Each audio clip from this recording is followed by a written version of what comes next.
صباح الخير يا فهيم. صباح النور يا سعيد. اتفضل تعال. معلش يا فهيم اخويا، كنت جيت لك في وقت متاخر يعني. لا ولا يهمك، انا هي اول مره، ما انت طول عمرك كده. بتقول حاجه يا فهيم اخويا؟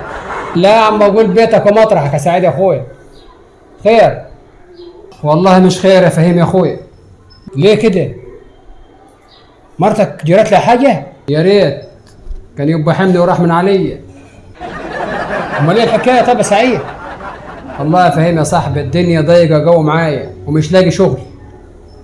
والله يا سعيد يا اخويا الدنيا ضيقه مع الناس كلها، صدقني الناس كلها كده، الناس ماشيه تكلم نفسها. ايوه بس انا حالتي صعبه قوي.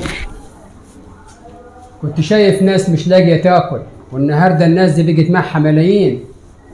ايوه فعلا والله يا سعيد يا اخويا. بص يا صاحبي، انا واحد زيك كده يا صاحبي، عرض عليا شغلانه بمبلغ كبير قوي. شغلانه ممكن تخش في الشهر كد 15,000 جنيه. حلو خالص، اشتغل معاه. بس في مشكله. مشكله؟ مشكله ايه؟ بصراحه كده قال لي الشغلانه دي شمال. شمال؟ يا عم شمال ولا يمين، هو انت لاقي شغل؟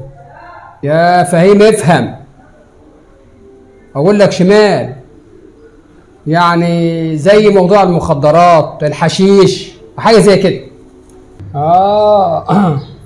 مخدرات او حشيش؟ والله يا صاحبي مش عارف اقول لك ايه. فانا مش عارف اعمل ايه.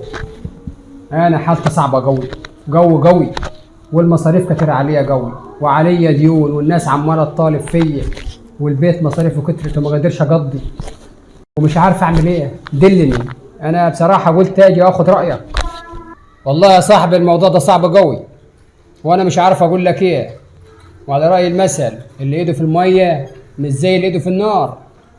لكن ممكن ناخد راي الناس في الموضوع ده ونشوف الناس هتقول ايه عليه. الراجل ده يعمل ايه؟ يشتغل في الشمال